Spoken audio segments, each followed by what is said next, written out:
Yes, I had some caffeine this morning. It was my power drink. Um, anyway, but I'm still happy. Like, this is me anyway. But anyway, okay, so today's video is going to be about timing is everything.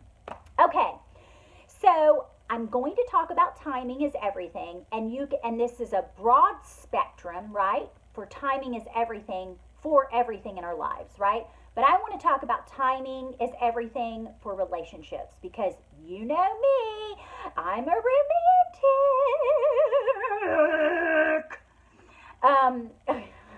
Should I take that stuff out? I know I act ridiculous sometimes, but anyway, I just want you to know, like, this is how we totally chat if you were at my house, right? I'd be like, what are you doing?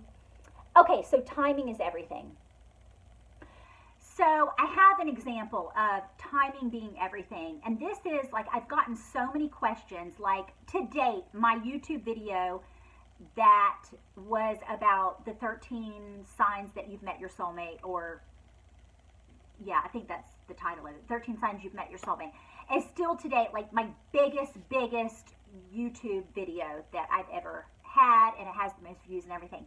And so a lot of these questions, I get a lot of the same questions. So I wanted to kind of touch base on the particular thing about timing. And I wrote a little blog post. I didn't go into super detail about it, but I did kind of just touch on this subject of timing is everything. But I want to go a little bit further in this video.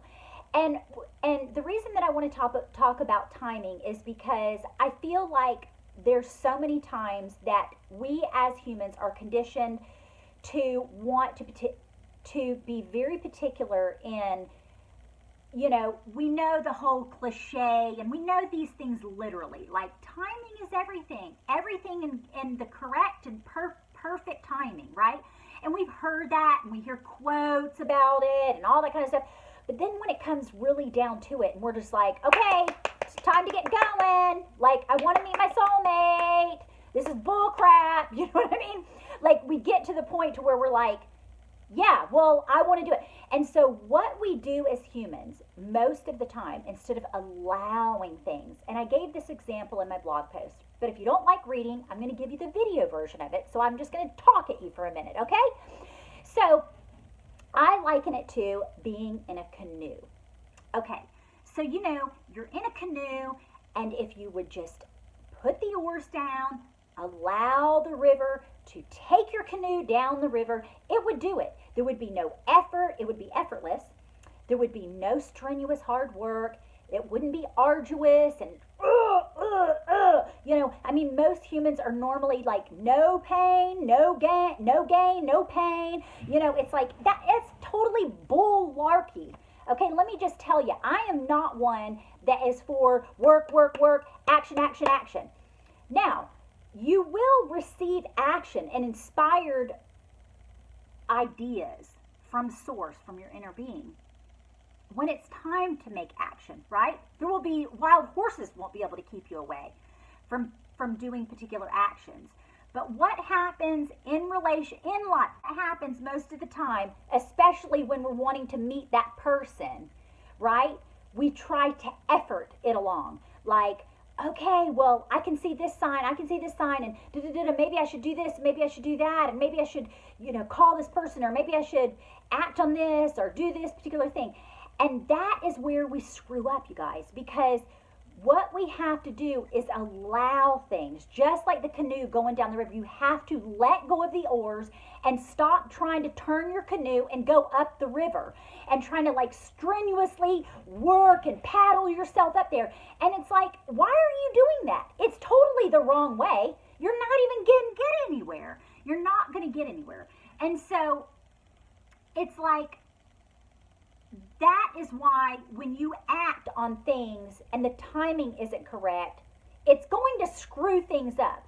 But don't be hard on yourself, or don't be upset like, oh my God, now I have to start all over. Like, oh my God, I messed up. You know, you didn't mess up. It's okay. We're human. We totally make mistakes. We're always doing this. It's a fine tuning process, and we're going to get there, right?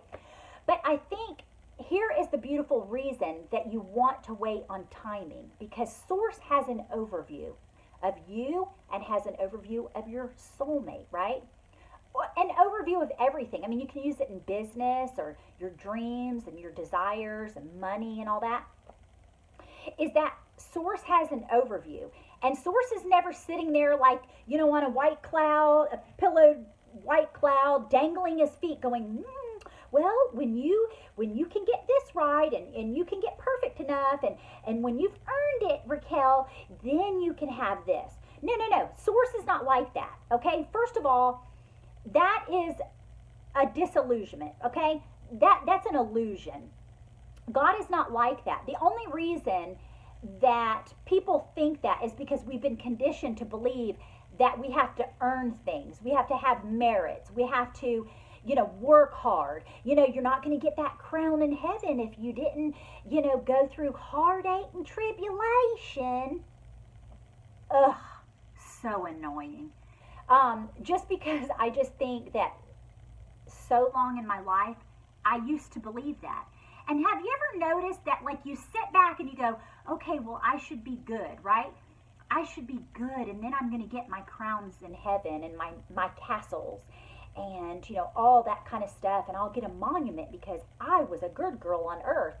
And you're sitting there looking at all these other people, and you're going, okay, so so-and-so's telling me that I need to do this, and then I'm going to get these rewards. But I'm not getting these rewards here, and this dickhead over here is getting everything, and they're not following the rules at all. Why is that freaking? Oh, but then what they tell you is, oh, you're going to get it when you die. So just remember, be prepared. You're going to get it when you die. Really? No, that isn't going to happen. I've had a near-death experience, and I basically died and then came back to life, and so that crap isn't true. And so it's just another way of people collectively trying to give a reasoning behind why things are happening the way that they are. And I'm going to tell you here and now, it's law of attraction. If you knew that you weren't going to get a bunch of shit in the afterlife, like you're just going to go back to consciousness. You're going to see the light, and everything's hunky-dory, and we're all getting the same thing. We all get to go back into consciousness.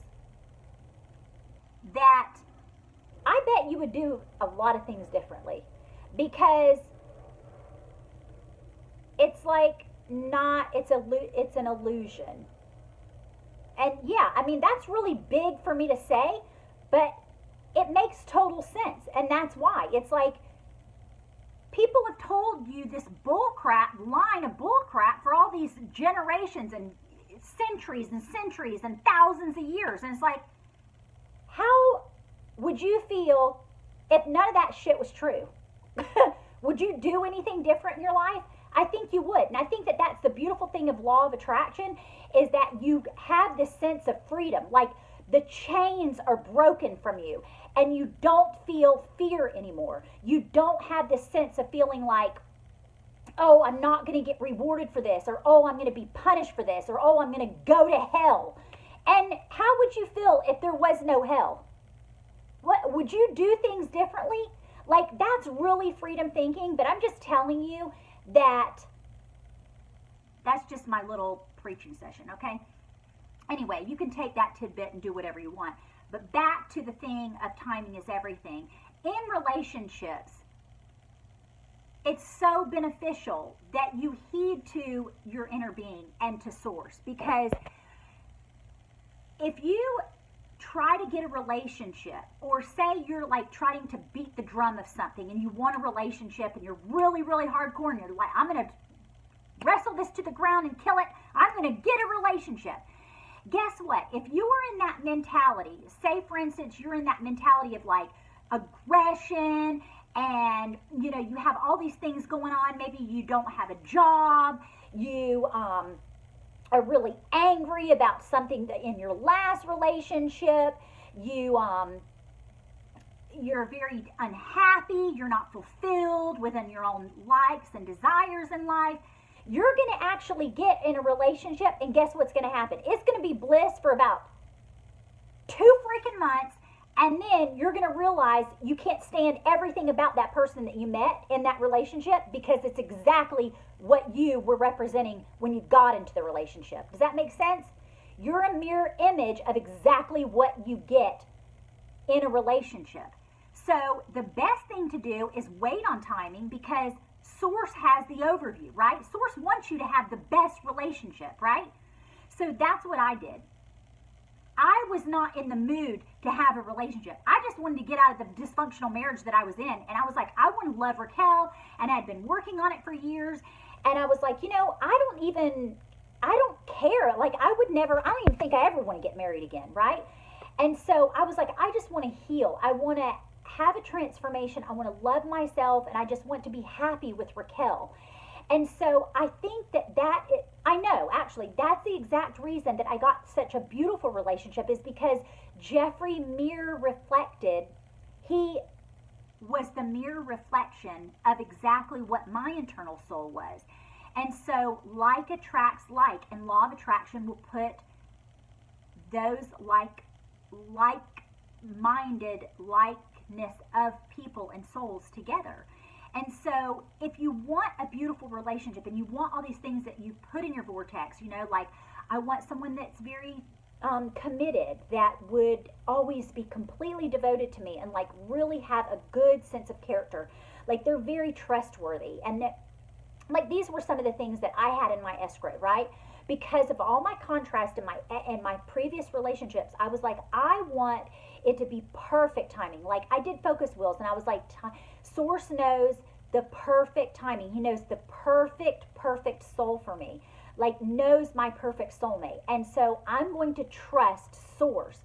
And I think a lot of times, you guys, it's very difficult if you come from a very conditioned, especially a religious background. And that's no disrespect to religions, but I'm just saying that me, on my personal journey, I was always conditioned to believe that I had to merit particular things. You know what I'm saying? Like, oh, you don't deserve to live in a beautiful old mansion in California and be a publisher and an author and an illustrator and have a soulmate love and have a beautiful little baby and have everything you want. Like, that's just not, you have to earn that, Raquel. In a sense, they might not say it to you, or they may have never said that to me, but in their actions and their vibrational frequency is what they allude, and that's what children pick up on.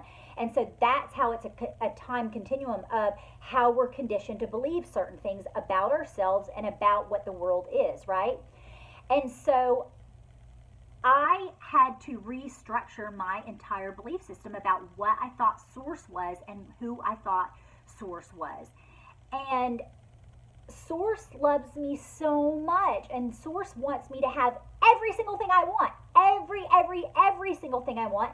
And Source knows the timing. And that is the other thing, is that if you can trust Source, and that just means that you are trusting your inner being, because Source is a part of your inner being, right? We all come from Source. So we can never get away from that. We are spiritual beings, right? Before we're physical beings. And so if you can just trust that the timing, no one's trying to do anything to you or not allow you to have exactly what you want, right? You have to trust. It's kind of what religions call faith. You have to believe it. Like, you have to more than believe it. You have to know with a surety that timing is perfect. And Source has the overview, and Source wants you to have every single desire that you want. So remember that if you are in a sucky place mentally, don't try to find a relationship to fill that gap and void that you need to fulfill within yourself first, because you're going to get exactly what's resonating through your vibrational frequency at that time.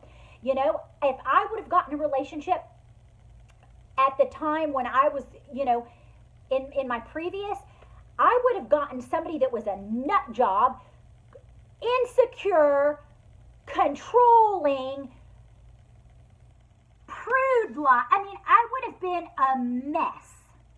And so I had been working on this transformation for years. And so I know that in my vortex, I had all of those beautiful things. I wanted somebody trustworthy. I wanted someone that was like, always had my back, right? Like, I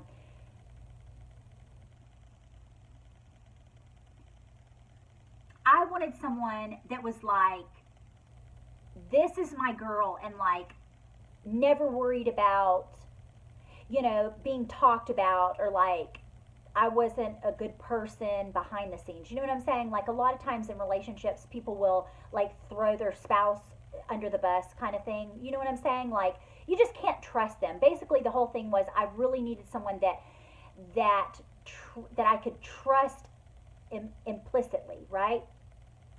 I also needed someone that was very, very faithful, because I had had such unfaithfulness in my previous relationships. And so I needed someone that was like, I'm not going to freaking check your phone. I'm not going to freaking keep up on you. I'm not going to check your messages. I'm not going to check, I'm not doing that bullshit again. Like, that is just too much freaking work. And if you have to do that, you're not in the right relationship. Furthermore, second of all,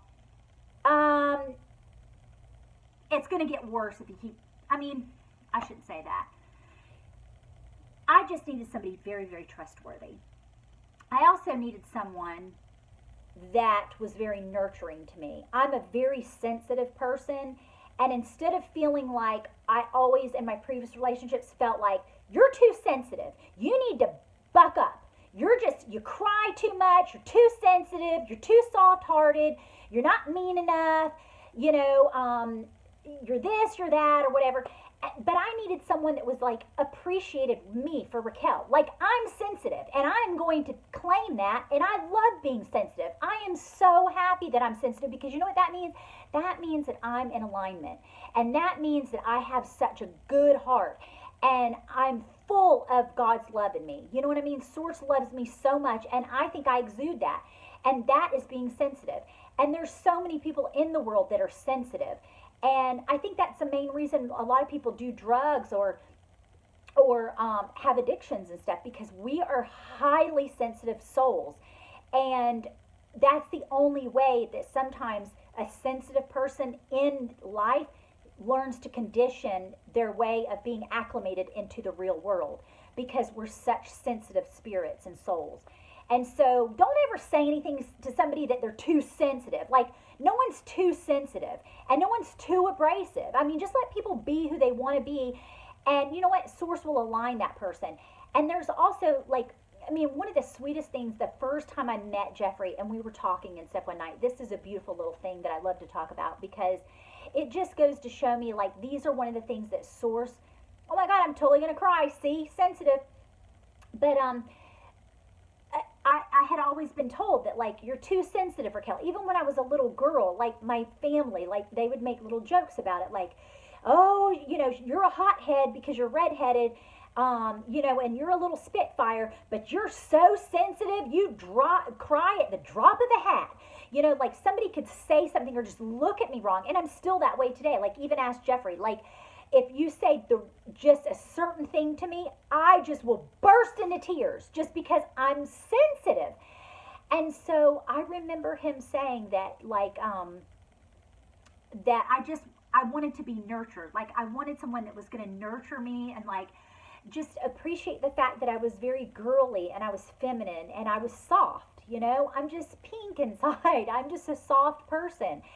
And I think the only reason that I was ever really kind of like a spitfire, I do have a temper, but it's because it's that protective mode, And I think that's a lot of times why people that are sarcastic, or they use this tone of like, sarcasm, or, smart assness is what I like to call it, is because it's a mechanism to protect our sensitive, soft spirits, right? We've been bruised, and so that's the only way that we can be like a smart ass, is to try to like cover it up and like put a shield on us. You know what I mean? Like, build a shell around us. But it's not. That's not truly who we really, really are. It really isn't. It's just one mechanism of using to protect ourselves. But anyway, so I wanted somebody that was very nurturing and caring and like loved that I wore little girly dresses and thought that that was cute, right? Anything that I did, they thought was like darling and that they adored me. Like I would always say, like in my focus wheels, you guys, I would say like, I want someone to adore me, like adore the ground that I walk on. Like I mean, because I want to adore someone and I want someone that adores me, right? And I remember Jeffrey said one night, he goes, I would always take care of you. And he's like, if you, oh God, this is so sweet. He's like, and if like something ever happened to you, I would turn your little body over so that you didn't get bed sores. And I just burst into tears.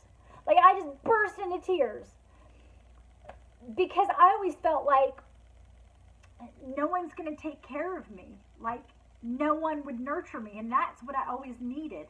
Now I can nurture myself, but I did get that. Like Source loves us so much that like we still get what we want, even though I don't necessarily need that from someone. It's nice to hear and it's nice. And I wonder if that's because he lost his mother when he was a young boy. And I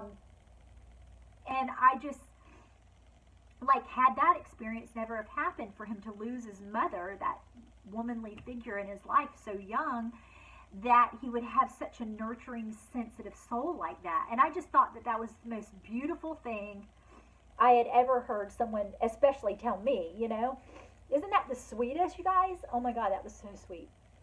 But anyway, so just remember that timing is everything, and that you don't have to be like, you don't have to worry about you not getting what you want.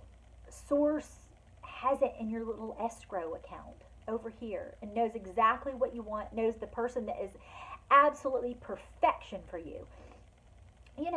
Everything in life, there's always going to be contrasting moments. Like Jeffrey and I have contrasting moments, but they're beautiful moments because it helps us to expand even more in our relationship and unify our destiny as a united force, as a twin flame couple and a soulmate couple.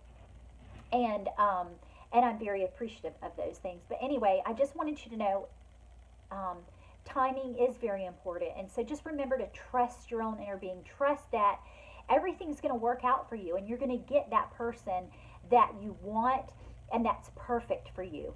But in order for that to happen, you have to allow things. Just follow the flow in the canoe, right? Down the river. You don't have to work hard. You don't have to work hard. People tell you that in life, that you got to do this and you got to do that and you got to set a goal and you got to make goals and checklist and do, blah, blah, blah, blah. You don't have to do any of that. I mean, that's just a manufactured way of you trying to feel like you're in control of your life. And you are in control of your life, but you don't have to work hard. Just use the law of attraction to get what you want in life. You don't have to work hard to do it. I mean, have you ever noticed the less you pay attention to something, the quicker it comes into your life? Have you ever noticed that? Like, I remember going on a job, like, oh my God, this video is 23 minutes long. I remember I was working for this celebrity, and I had borrowed, my dad had like this brand new truck. It's a beautiful truck, and it's paid for and everything. And I remember, and I asked him, because it's a pickup and I needed it for all my tools and stuff, right? Like to do my design work. And I remember thinking, like I was driving to the job, because I said, Dad, can I borrow your truck? I need to borrow it for like a week. And because I need to, move ladders, and I've got all kinds of shit that I needed to use it for, right? And I remember thinking, I love this truck. I want this truck. I want to have this truck. And would you believe, and I didn't think anything else about it, right? I finished doing the job. It was about 11 days later that my dad called me up, and he goes, I'm going to give you that truck. And there's no payments on it. I don't pay insurance. It's a beautiful truck. Jeffrey drives the truck now, and I use it when I need to. But do you notice that when you only put out the desire and there's no resistance to that particular thing that you want, it comes really easily in your life? So maybe the best thing to do is if you want a relationship, stop thinking about it. Like, that stuff's already in the escrow account. Like, source knows. You don't need to tell them over and over. Like, as soon as you first had that moment of desire, it was put in there. And the second thing was that source is making it happen. Third is you have to allow it to come into your life, right? So just leave it alone, let it go, and no timing is perfect, and you're going to get what you want. It sounds easy, doesn't it? But I know it's really super hard in some areas. Like, everybody has those areas that they're like really good at, and then some that they suck balls at, right? But anyway, I'm just trying to tell you, like,